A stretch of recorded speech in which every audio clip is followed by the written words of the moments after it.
Hello, everyone. Welcome to video number 54 of our series, our playlist book club, How to Get Anything You Want by Elsie and Benedict. This is video number 54. If you missed any of the previous readings, go ahead and check out the playlist on my YouTube channel. If you're on Facebook, I encourage you to hop on over to the YouTube channel. We're growing our community over there. And we are reading this whole book together. I'm sharing some lessons, some notes, and some takeaways. And we are learning step by step how we get anything we want by this wonderful woman back here. Elsie Lincoln Benedict, look at her in all of her glory. She has the best metaphors ever. I thought I was the metaphor queen. She takes the cake, I must say. So let's read a little bit tonight. It's quite late here, and I still have some things to do. So let's make this a quick, snappy lesson for us all. Yesterday, she was talking about how we do not have to be the one to drive. We're not the car, although we have a car. We just have to know how to turn the car on. Just like we don't have to cook the food, the stove cooks the food. We have to know how to turn the knobs on and set the temperature and all that stuff. Just like we might not know how to get what we want, we just have to turn the knobs inside and tell the subconscious mind, give it orders and directions of how to get what we want, like set the temperature, so to speak, the gauges. Set the next gauge for what you want. That is the title of this lesson number 4. So she was saying a thing that is attempted with enthusiasm is already half done. We talked about that yesterday. Confidence that you are going to get what you want helps your subconscious get it for you because it flings into the front trenches all the bodily forces generated by your best brain forces. So I used the analogy yesterday of the swarm of intelligence units. Picture every single cell in your body as a little bee, bzzz, and it's buzzing around, and it's going to do whatever the queen bee tells it to do. Every single bee will work for one purpose, but it has to be given the order from the queen bee. The queen bee is your subconscious mind. So who is giving orders to the queen bee? You are. I am. You have your own queen bee within your subconscious mind. Who's telling that queen bee to give the orders to all the rest of the worker bees? You are. And if we're not, who is? That's the question. Our family, our friends, the news, right? School, teachers. It's so wonderful. Listen yesterday's lesson if you have trouble kind of understanding that. Fear that you will not get a thing, it kind of chokes and shackles every cell in your body and brain until they lag and drag along behind. So confidence pushes it forward, fear holds it back. Even so, however, these body and brain soldiers are under the command of General Subconscious, the queen bee. You have got to obey the subconscious, just as he has got to obey you. It is a law of your being and always works when you set it in operation, whether you believe it's a mechanism or not. So telling it, giving it orders, whether you believe it's going to happen or not, it's going to set into motion if you continue to tell your subconscious mind something over and over and over. Napoleon Hill talks about that in, I believe it's the chapter of, I want to say it's faith, but autosuggestion for sure. But studies show that if you continue, it's like that's how they brainwash people. Hello. It's like we're brainwashing ourselves 24/7. So if you ever see someone getting into, I always use the example of personal development, going to seminars, you're like, oh, what kind of cult are you into? Like, they just want to brainwash you. They just want your money, like whatever. It's like we're being brainwashed 24/7.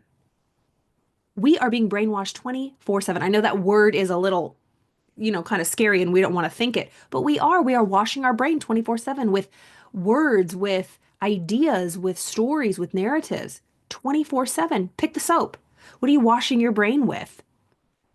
Endless scrolls, reality TV, no judgment, music that has lyrics of like, what the hell? Like sometimes I shared this before, but like I love R&B and hip hop and some rap, but like when you really listen to the lyrics, like I just can't anymore. It's just so sad. I just can't. I just can't do it. But what are we washing our brain with? What are we washing our brain with? Even if you believe it or not, if you just continue to repeat something over and over, you will believe it. It will get locked in your memory. Think about songs or rhymes, nursery rhymes, or prayers from when you were younger, or like you had to memorize something. It's like stuck in your blood and bones for the rest of your life. Or like back in the day when we had to memorize phone numbers. Like there's still some phone numbers that I remember from my, memory. Um, and that's how we remember people's phone numbers. We didn't have cell phones and like we had phone books. Isn't that hilarious? Um, Anyways, so it's a law of your being and always works when you set it into operation, whether you believe it or not. If your belief in your ability to get what you want is great, so much better. You will not only get it far less time than would be required otherwise, but you will have a better time while you wait. So it'll be fun. If you believe in yourself and have confidence and believe you can do it, it's going to make the wait so much fun. But if for any reason you can't force yourself really to expect it at all, even if skepticism in the worst form possesses you, yet you can get whatever you want.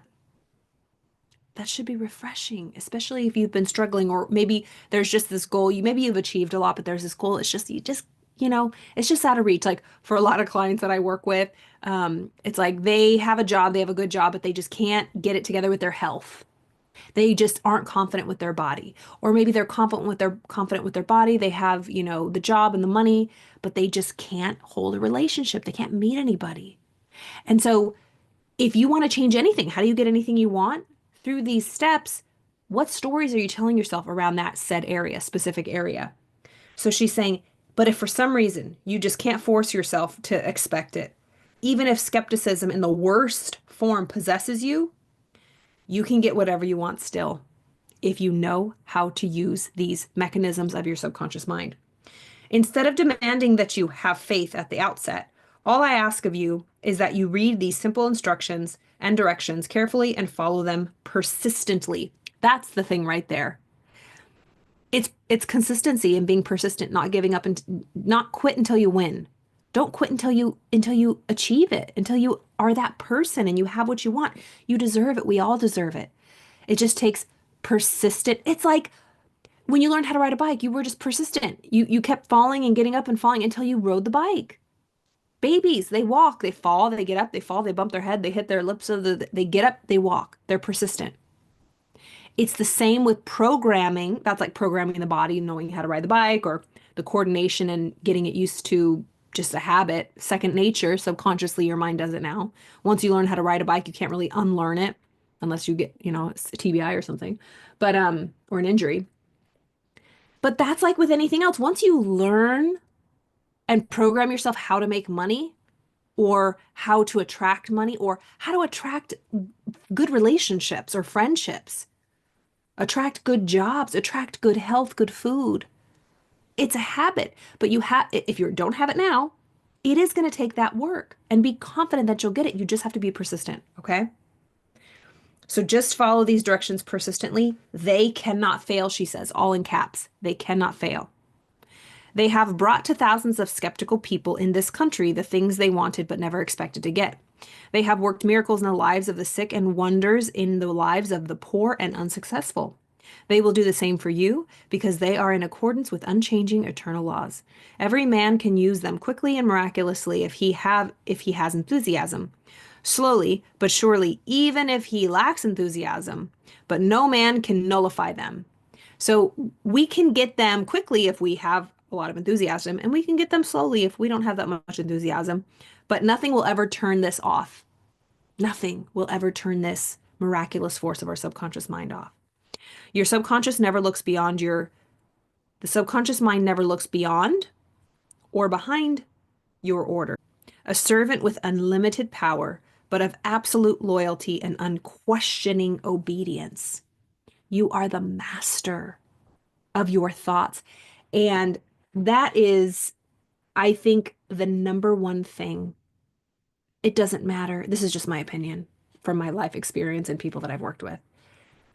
If you can learn how to regulate your emotions, which really means regulating your thoughts, not controlling your thoughts. We can't control every thought that pops up. But if you can transmute them, alchemize them, if you have a crappy thought, turn it into gold. Thoughts from a lower nature to thoughts of a higher nature. Be a master at reframing your thoughts. Yeah. You get anything you want. Yeah. I love the term emotional sobriety. Are you emotionally sober?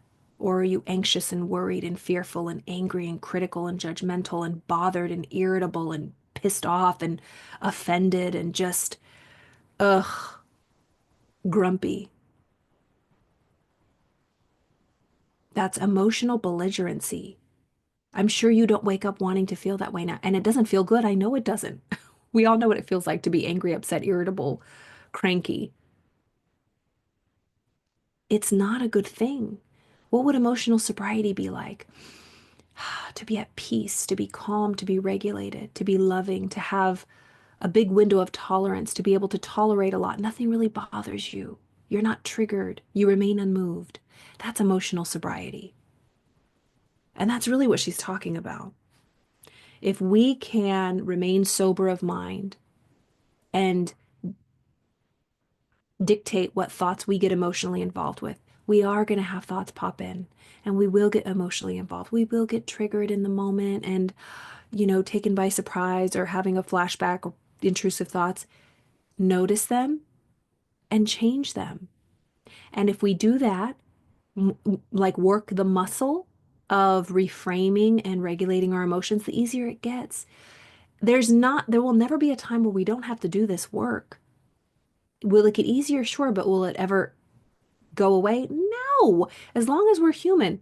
I always use that funny example of Bob Proctor in one of the classes we were in of him saying, I'm 80, he was 87 maybe at the 86 or 87 when he said this. I think 86. He goes, I'm going on my 47th year studying this material, and I still have that little bitch inside of me that tells me, why do you have to do that? You can't do that. Why do you blah, blah, blah, blah, blah. It's like the little voice, the little critic, the negative thoughts. Late in his 80s, doing this work for almost 50 years. Actually, 57th year. He was almost 60 years doing this material. Hell, yeah, his 60th year doing this work. And he still had to address and reframe that inner critic that tried to, talk him out of it or tell him it was pointless. Just that negative voice. Isn't that wild?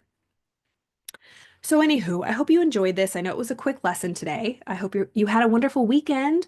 I was out all day. I have to go on a little run today. It's almost 9 o'clock, but I said I'd run every single day. That's commitment. I did work out earlier today and I forgot to go on my run after. I don't know what I was thinking, but I'm going to do that. I'm committed. See, I'm nuts in the best way, in the best way. Commit to something, give yourself a command and follow it. So if you wanted to sign up for the free event, it's a 4-day event, Think and Grow Rich with Peace of Mind from the Napoleon Hill Institute. All the information's below in the description box on my YouTube channel, on these videos, on this playlist here. And if you want to work with me one-on-one and have your human design chart read, it's a powerful modality. It's a self-discovery tool. It was so validating for me. I use it in my coaching and my therapy practice. Well, when I used to do my therapy practice full time, but therapeutically rather. And now I do therapeutic coaching and I use it there as well. But I have like just one-off readings if you want to know more about your human design and like little Easter eggs that I found in them that are very, very helpful that people gatekeep. I don't know why. So that's human design if you want to work with me one-on-one. And then I have a package, like a therapeutic coaching package for 4 sessions. I call it Release to Receive. I use really kind of somatic therapeutic modalities: EMDR, eye movement desensitization and reprocessing; IFS, internal family systems. If you really want to unlock, process, purge, release, so you can receive all of the abundance that you know is there for you. That's what I like to call it. That's something that I learned in my life. I couldn't receive anything if I wasn't willing to release and let go. But sometimes that's hard. Sometimes that is hard because we are used to telling those old narratives. They have like a chokehold on us, like she said. So I'm so grateful that I have these modalities that I use in therapy for myself and for my clients. So all the information's below. I look forward to seeing you all tomorrow. I hope you have a wonderful night's sleep. Happy Monday. I'm excited for a new week.